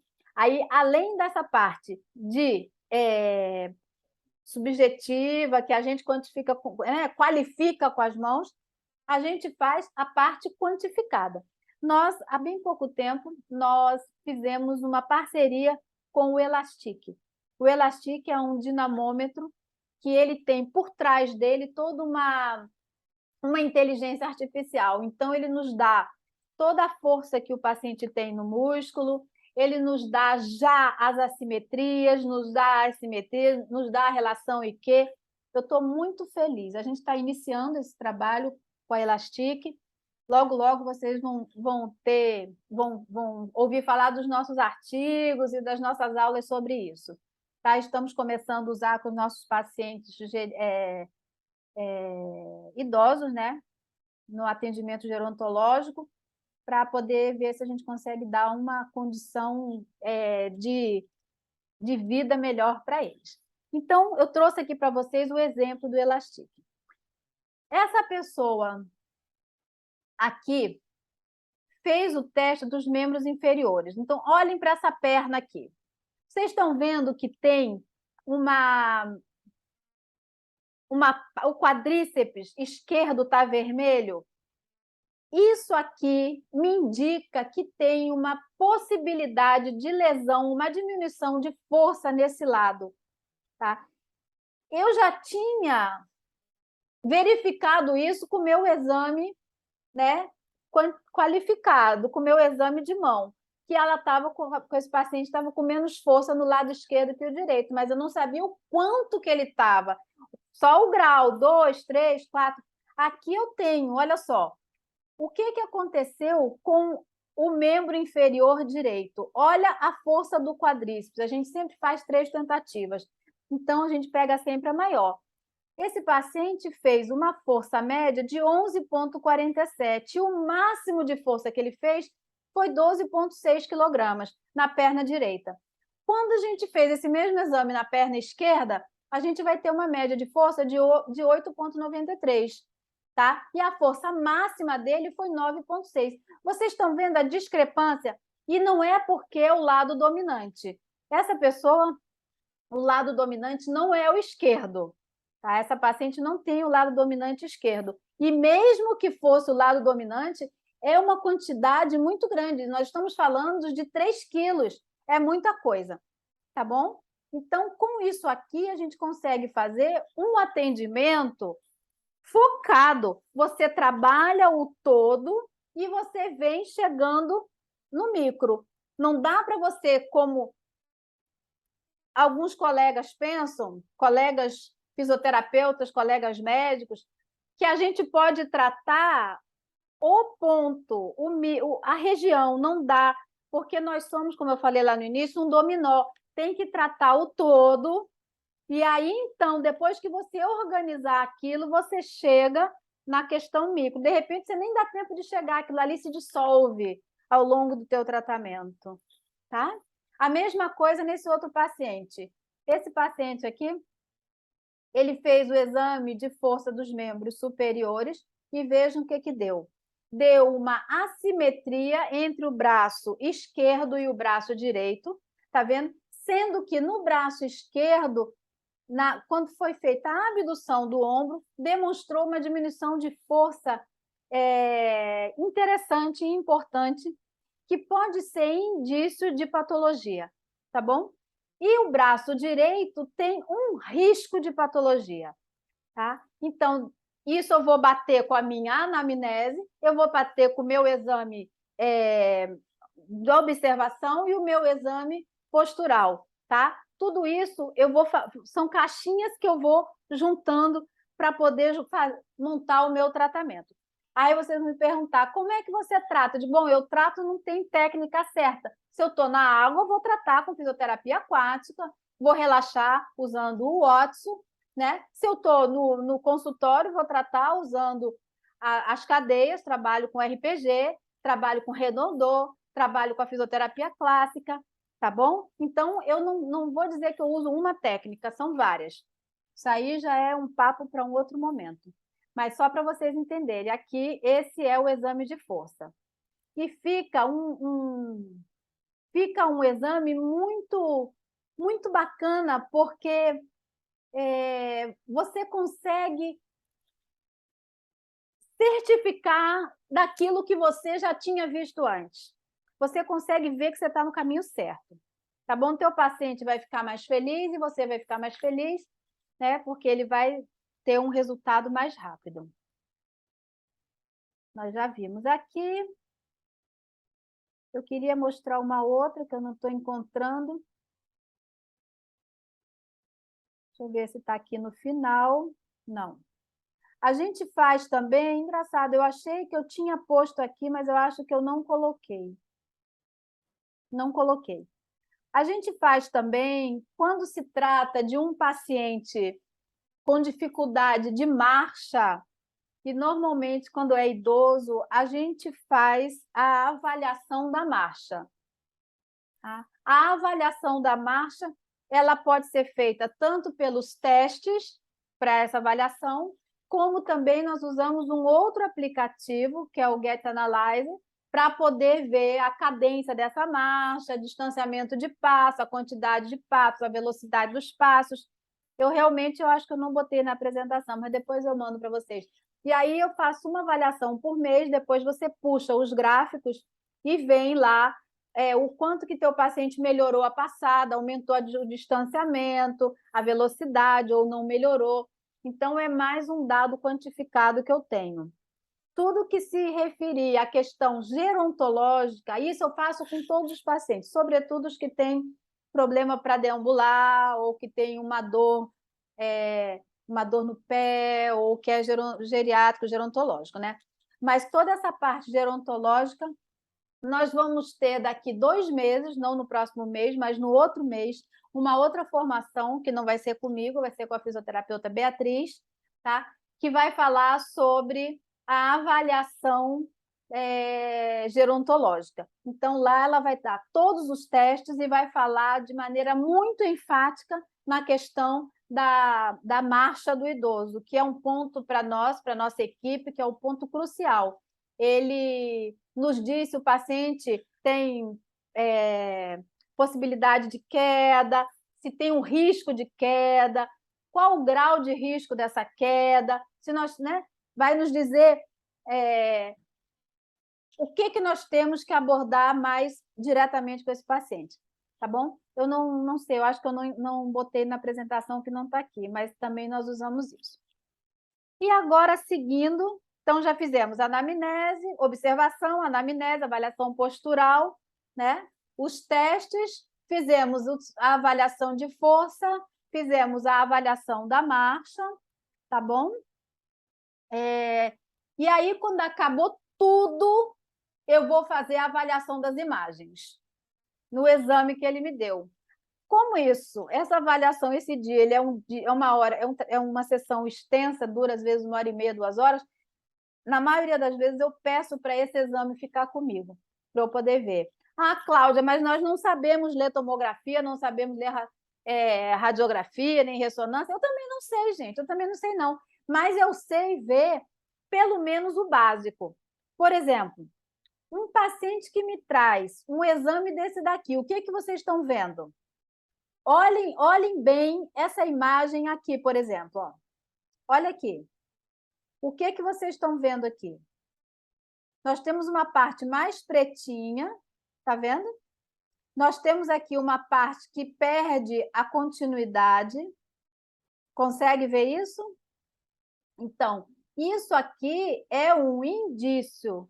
Indício não, é um fato de que este paciente tem uma hérnia de disco empurrando o canal medular aqui acima e tem uma protusão discal abaixo, tá? A hérnia de disco é exatamente essa imagem que eu coloquei, esse desenho do lado, quando o disco extrusa, tá? E empurra o canal, então essa é uma hérnia de disco. Quando há um rompimento, é uma hérnia de disco verdadeira, tá bom? E o outro é quando ele só sai um pouquinho, mas não há o rompimento, é a protusão discal. Tá? Então, é importante que a gente conheça. Outra questão aqui, paciente me traz o raio-x da cervical. O que eu vejo nesse raio-x da cervical? Vamos lá. O que eu estou vendo?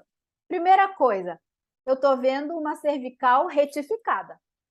Né? Se lá no meu exame de observação e de palpação eu não evidenciei, eu falhei, porque esse paciente tem uma retificação.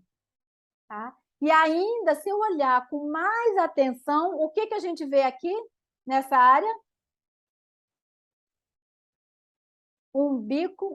Dois osteófitos, que a gente chama bico de papagaio. Olha aqui, enorme, enorme, tá? Quase encostando na outra vértebra. Tá bom? A gente tem que ver, porque isso aí pode estar pinçando alguma coisa, pode estar causando alguma dor no nosso paciente. O outro exame que eu trouxe para vocês, esse exame da região do quadril, da bacia. Quando a gente desce e olha, se a gente passar uma linha média aqui dentro, ó, a gente vai ver que o cóccix desse paciente, se eu passo uma linha média aqui, não está alinhado, ele está desviado, né, para a esquerda, não é verdade? Tem um desvio aqui.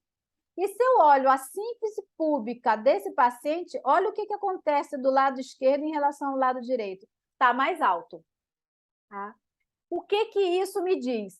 Isso pode me dizer que a razão, que a causa, né, ou o efeito daquele quadril, daquela crista ilíaca mais alta, tá? Isso pode me dizer que ele tem uma pequena fissura em algum lugar. Isso pode me dizer que ele tem uma escoliose, tá? Mas eu tenho essa imagem assim. Se a gente seguir olhando dentro desse espaço aqui, ó, entre os isquios, os ilíacos e a sínfise púbica, a gente vê que um lado é maior do que o outro, levemente maior, ó, o lado direito levemente maior que o lado esquerdo. O que isso me diz? Pode estar me dizendo que a crista ilíaca, que o ilíaco desse paciente, a crista não, o ilíaco desse paciente, o ilíaco esquerdo, ele está rodado anteriormente. Mais uma vez, eu volto nos micromovimentos dos nossos ossos. Um ilíaco, ele pode fazer uma subida, uma descida, ele pode fazer um out-flare, que é uma abertura, e um in-flare, que é um fechamento. Quando esse paciente faz um out-flare, que você bate a radiografia daqui, você vai ver um espaço diminuído. Quando esse paciente tem o ilíaco fechado em flare e você bate a radiografia daqui, você vai ver esse espaço maior. Quando só um lado vai e um lado fica, você vê essa discrepância aqui, tá bom? Então, o exame é importante para a gente porque ele vai dar o ok nos nossos exames manuais, nas nossas observações e nos nossos testes. Mais uma vez aqui, quadril, que a gente é muito procurado por dor no joelho, dor no pé, dor na cervical. Não existe, anotem aí, não existe tratamento de joelho, de pé, de cervical, de lombar, sem observação de quadril. Não existe, tá? Porque o quadril é uma área pivô, tanto o quadril quanto a parte escapular, mas o quadril ainda é a área de volume maior. Então, se tem alguma disfunção nele, vai subir e vai descer. Então, não acreditem na pessoa que diz: eu fiz tantas sessões, estou com problema no meu pé, só quero que atenda meu pé. Não resolve. Se é isso, eu não vou atender. Entendeu? Ou eu faço o negócio direito, ou então não faz. É assim que funciona. Então, aqui, o que a gente vê? A gente vê um quadril à direita mais alto, olha a linha aqui, ó, tá vendo? Mais alto que a esquerda, tá? Mas a gente vê igualmente de um lado ou de outro, tá bom? Ele tá assim, né? Tá assim. Isso pode ser uma escoliose, isso pode ser uma perna mais curta, isso pode ser um joelho valgo, isso pode ter um pé plano, o pé plano que leva o joelho valgo para dentro, que faz com que o quadril também, entendeu? O corpo da gente é feito de forças, tensão, sempre de tensão. Então, quando você vê uma disfunção, você tem que procurar onde está essa tensão. E esse aqui, essa outra imagem à direita, foi aquilo que eu falei. Você vê à esquerda um ilíaco completo. Quando você vai para a direita, você vê um meio ilíaco. O que é isso? É porque o ilíaco da direita ele está fechado. Então, quando bate, você não consegue enxergar. Tá bom? Então, essas disfunções aqui você só vai conseguir ver nas imagens. Ele não vai poder dizer para vocês e nem na palpação você vai conseguir determinar exatamente isso. Mas na palpação você consegue ver ilíaco, crista ilíaca mais alta, você consegue ver músculos mais retesados quando tem um inflare do osso ilíaco, você consegue ver as espinhas ilíacas superior e posterior discrepantes, então você começa a ter os indícios para tudo isso, tá? Então, é isso aí. Vamos ver o que mais que temos aqui. Eu acho que para trás eu já passei tudo. Agora vamos ver, estamos chegando ao final para abrir para as perguntas. E aí, como eu já tinha falado, a gente deve fazer também. Eu faço os testes articulares, os testes musculares, a avaliação cardiorrespiratória e os testes neurológicos, tá? Tudo dentro da medida que é necessário e que é possível, tá bom? Eu não vou abrir cada caixa dessa, porque cada caixa dessa seria uma formação. Então, só para vocês saberem da necessidade disso. E aí eu trouxe essa imagem para vocês, para vocês entenderem o seguinte. Tem, dentro da osteopatia, existe uma frase que eu acho muito certa. Essa imagem ela está ao contrário, era para ela ser em pé. Mas aí a Beatriz achou melhor deitar para vocês poderem ler melhor o que está escrito. Quem está com o microfone aberto, por favor, fecha. Então, imagine, essa é a coluna e as relações com os órgãos. Sobre colunas, as coisas assim. É horrível. Por gentileza, podem fechar o microfone. Já já eu vou abrir para todo mundo falar. Mas tá chato. Não é chato, não é bacana. Estão problematizando a fala da Galadriel. O que ela tá falando? Ela falou. A cena que ela fala que quer erradicar a raça Beatriz. daquele elfo-orc. Oi, Eu fala. Estão falando Como é que que ela a tá gente com um pede pra discurso fechar supremacista o e que isso é microfone? problemático e tal. Cara, Deixa eu fechar realmente, ela tá bem racista.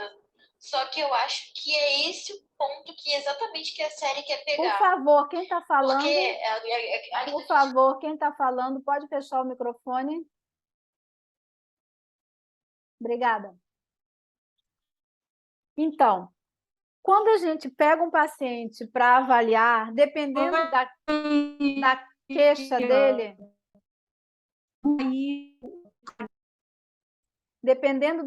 dele, nós temos que considerar o seguinte: tudo que a gente tem no corpo, todas as situações de sensações, dores, não sei o quê, elas têm origem na coluna. E tudo que a gente tem nas extremidades, nos órgãos, né, volta para a coluna. Por quê? A inervação do nosso corpo, ela parte da coluna. Então, outra coisa que a gente tem que estudar, isso você vai palpar, além das cadeias, você vai palpar e vai visualizar na tua avaliação, são os metâmeros do corpo do paciente.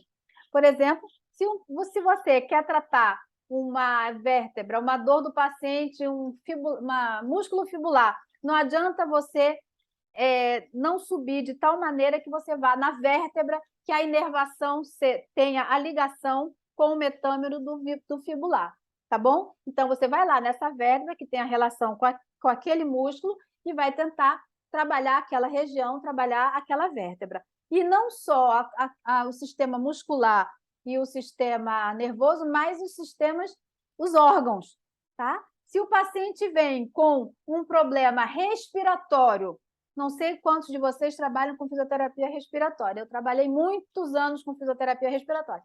Então, se o paciente vem com um problema respiratório para você, você tem que, depois de trabalhar todas aquelas cadeias musculares, para fazer aquela avaliação e tudo mais, você tem que vir nas vértebras aonde sai a inervação do diafragma e trabalhar aquela vértebra, tá bom? E ir naquele órgão. Mesma coisa o contrário. Se você tem uma pessoa que tem uma retificação, por exemplo, uma retificação lombar, tá? Você vai ver quais são os órgãos que estão envolvidos que a inervação parte daquela região, então você vai ver, na tua anamnese ou em uma segunda sessão, você vai perguntar se aquela pessoa está bem, se teve algum problema, ou questionar para ver se existiu já alguma coisa, e se for o caso, você vai trabalhar aqueles órgãos, tá? Não é todo fisioterapeuta que trabalha os órgãos, isso aí é uma especialização dentro da fisioterapia, mas, enfim, para vocês saberem que existe isso, tá bom? Então, não se pode trabalhar à distância no corpo da gente, na mão, no pé, na cabeça, no pescoço, os músculos distantes, se você não chegar na coluna. Porque se você trabalha distalmente e não aproxima, proximalmente na coluna, você está perdendo um pouco de tempo. Você vai percorrer um caminho mais difícil. Tá bom? Essa relação aqui, isso aqui existe em vários lugares e de qualquer jeito, isso aqui vai estar disponibilizado, vocês podem usar como referência para vocês. Só não está em português, desculpa, isso aí, enfim, faz parte de uma formação que eu fiz da Espanha. Mas isso aí não deve ter em português, eu posso procurar depois para vocês. Deixa eu ver, e eu acho que nós estamos chegando ao final, tá? Só para vocês lembrarem que o fisioterapeuta tem o cérebro de um cientista, porque ele quantifica, ele estuda, ele busca, ele palpa. Ele tem o coração de um humanista, porque nós estamos trabalhando com gente como a gente, e os nossos pacientes, eles não podem ter nem cor, nem gênero, nem situação financeira, nem nada. Eles são só os seres humanos. Então, nós temos que dar o tratamento igual, idêntico a todos. Novo, velho, bonito, feio, branco, preto, homem, mulher, independente da sua escolha de gênero, tá bom? Isso é parte de uma globalidade, porque,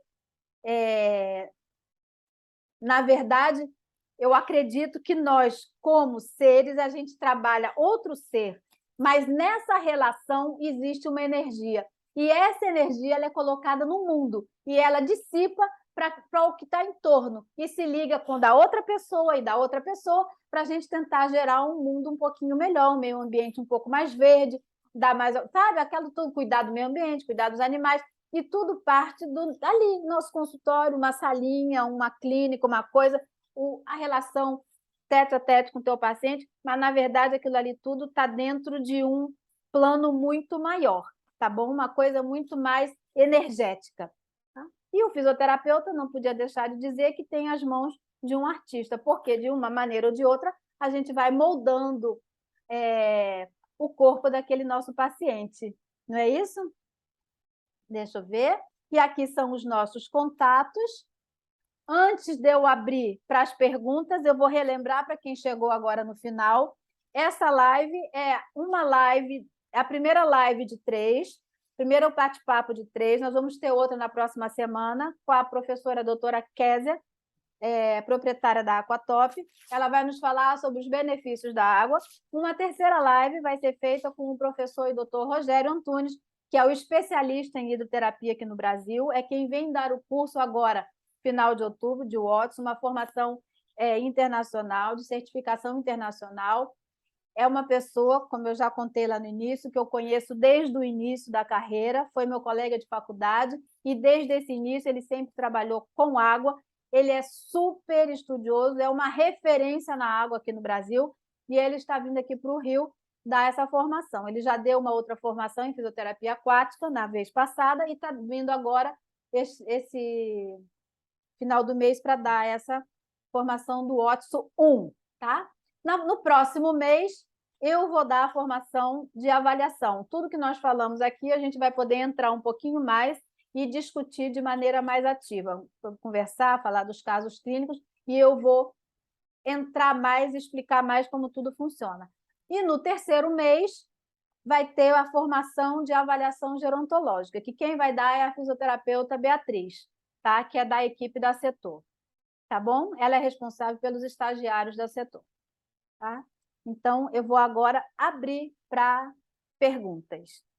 Beatriz, uma pergunta. Eu paro a gravação ou continuo a gravação agora? Não, pode continuar, não tem Então, problema vamos não, porque continuar. as perguntas devem ser boas. Isso. Vamos Então, lá, gente, muitas perguntas. muitas perguntas que eu não souber responder, como eu vou estar em contato com vocês, eu vou... Não, eu vou deixar lá no final mesmo. Eu vou procurar a resposta e vou dar para vocês depois. Então, as perguntas, agora é com vocês. Não, vocês não vão me deixar aqui no Hora Veja, né? Pelo amor de Deus, vamos perguntar, gente.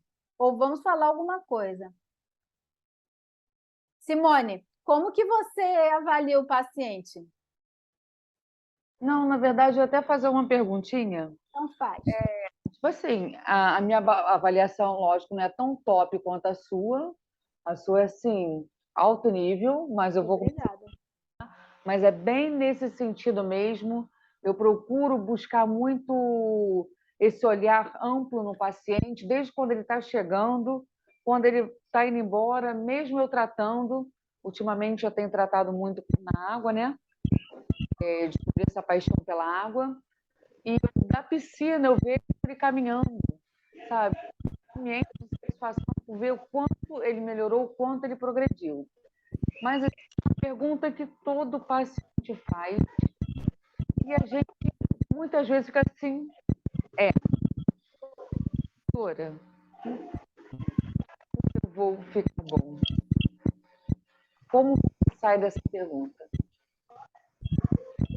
Essa é uma pergunta que todos eles fazem, né? E eu sempre respondo a mesma coisa. Nós temos 5 dedos nas mãos. Um dedo não é igual ao outro. Como eu posso saber o dia que o senhor vai ficar bom, a senhora vai ficar boa? Não tem como. Cláudia, Oi. para de compartilhar a tela para a gente ver você. Tá, peraí.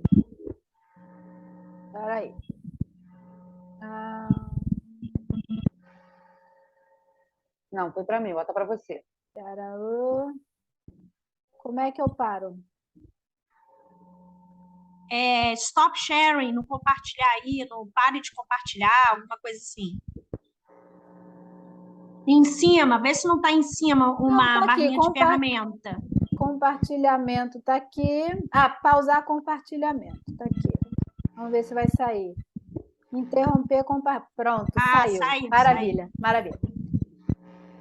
E aí, eu digo, nem meus dedos são iguais, como que eu posso saber quanto tempo o senhor ou a senhora vai ficar bem, né? Um paciente, um corpo reage da maneira diferente da outra. A única coisa que eu posso dizer é que se a gente trabalhar juntos, você vai melhorar. O tempo vai ser muito mais o que você for fazer do que eu vou fazer, porque não adianta o paciente estar com a gente 1, 2, 3 horas por semana, não sei, mas e o resto do tempo? Se ele não tiver a consciência do problema dele, não vai adiantar. Então, é uma pergunta que ela não tem resposta. Esse negócio que os convênios fazem de mandar 5 sessões, 10 sessões, eu nem atendo por convênio, já atendi muito, hoje em dia nem atendo mais, já há muitos anos que eu não atendo mais. Eu acho isso um absurdo, um absurdo, um absurdo. Então, não tem tempo. Pode ser em 2 sessões, pode ser em 4 sessões, pode ser em 6 meses, não tem como saber. Exatamente. Eu costumo, tipo assim, até delegar uma certa responsabilidade ao paciente nessa parte que a gente fala que nós estamos com ele, na verdade, geralmente 3 vezes por semana, 1 hora por dia. Né? Então, eu falo que nós somos a parte que pode ajudar ele no saber. Mas que a gente depende muito da força de vontade dele e da resposta do organismo. Juntando esses três, a gente chega e o tempo vai mostrar o dia a dia que a gente está fazendo ali o tratamento para ele. E a ansiedade gera muito, e eu acho que muitas vezes dica, né, no próprio tratamento, em achar bom amanhã, em achar que a 3 dias vai ficar bom. Existe muito isso, assim, que eu vejo, eles não estão preocupados em ficar bom, em quanto tempo vão ficar bons. Mas isso aí, Simone, faz parte do mundo atual, né? Como diz lá todos os estudiosos, estamos num mundo VUCA, volátil, tudo tem que ser rápido e imediato, e tudo é muito, né, dinâmico. Então, as pessoas acham que as suas patologias fazem parte dessa dinâmica, e não é assim que funciona. E, às vezes, porque precisam mesmo estar bem para poder voltar às suas atividades. Uma coisa que eu sempre digo, às vezes eles sorriem, às vezes não gostam, mas se você está hoje aqui comigo, é você, porque de alguma maneira a gente precisava um do outro, de alguma forma. E se você está parado para se tratar, é porque de alguma maneira você está precisando desse tempo para você. Então, vamos acalmar e vamos juntos que a gente vai chegar em algum lugar. É assim que eu faço. Eu não sei se é o certo ou se é errado, tem uns que não gostam, mas eu falo do jeito que eu acredito, né? Paciência. Se quer ficar comigo, tem que gostar do meu jeito, né? Não é assim que funciona? Então é isso. Obrigada, Simone. E, Beatriz, todo mundo tímido. Ninguém quer perguntar. Minha equipe. Gente, cadê esse povo que não quer perguntar? Minha equipe, por favor, não me deixem no vácuo. Ô, Beatriz, Terezinha, Pedro, cadê vocês? Terezinha está ali. Todo mundo com vergonha. Bom, não, é porque a aula foi realmente tão clara e objetiva que não tem que perguntar nada. Para mim ficou muito claro, foi muito bom. Então, assim, não tenho nada para perguntar, Claudinha. Muito obrigada. O Pedro, ele é o fisioterapeuta da Setor. O Pedro tem uma peculiaridade. Ele trabalha com dança. Desde o início do ano que eu peço para o Pedro montar uma formação para a gente da fisioterapia a partir da dança. Isso vai acontecer talvez no próximo ano. O Pedro é especialista nessa área, tá? E também está acabando agora, ou está no meio da formação de osteopatia. Então, é uma pessoa que em algum momento vai trazer muita coisa bacana para a gente. Obrigada, Pedrinho. Com certeza, Claudinha. Então, Bia, E aí, já deu seus recados? já dei todos os meus recados. Quero dizer para todos que eu estou esperando todos vocês lá no curso de Watson. Simone já está lá, Pedro já está lá, a maioria que está aqui já está lá, né? Vocês já estão lá. Mas estou esperando para a gente poder crescer juntos, a gente poder discutir, dialogar, sabe? A gente só vai ter benefícios nesses encontros. E venham para o próximo encontro. Que dia vai ser, Beatriz? Dia 10, não é isso?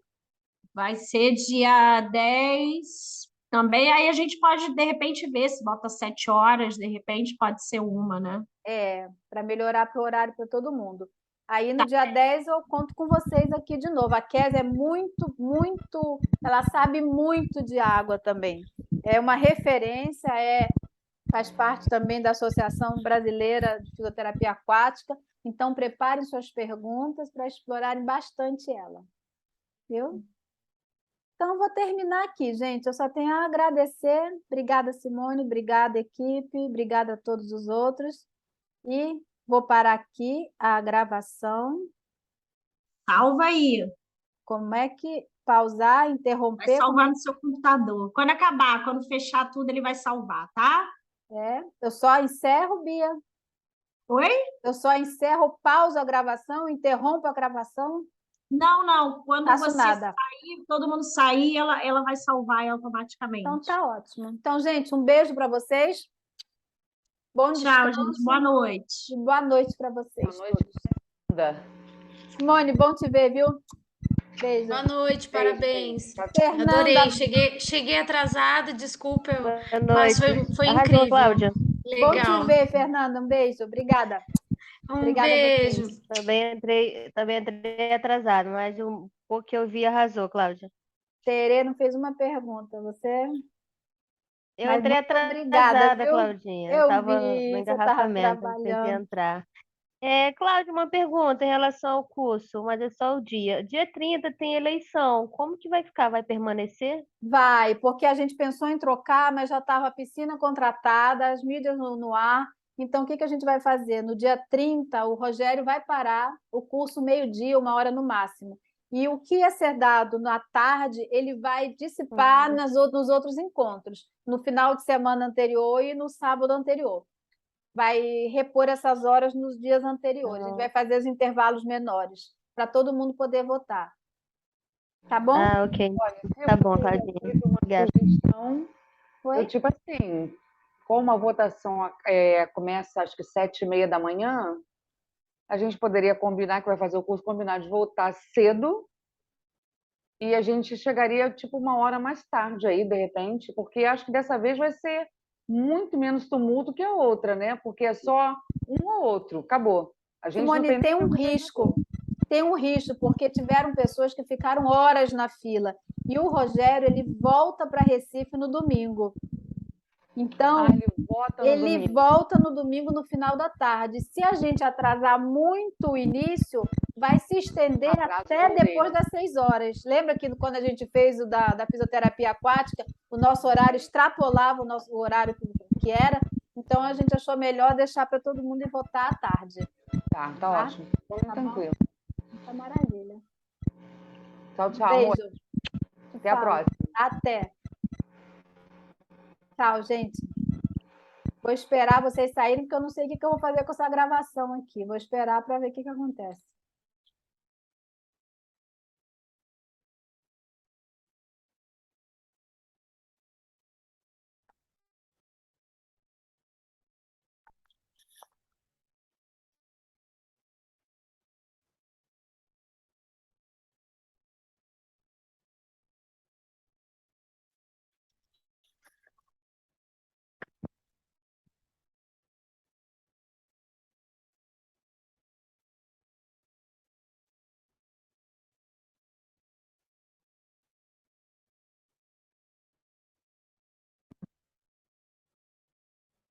Bia, todo mundo saiu, não tem aonde salvar.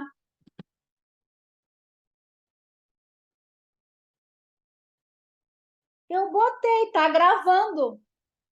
Tá gravando até agora. O que eu faço? Encerro, é isso? Encerro. Vamos ver. Vamos ver se não vai perder. Tá, peraí. Encerrar a reunião para todos.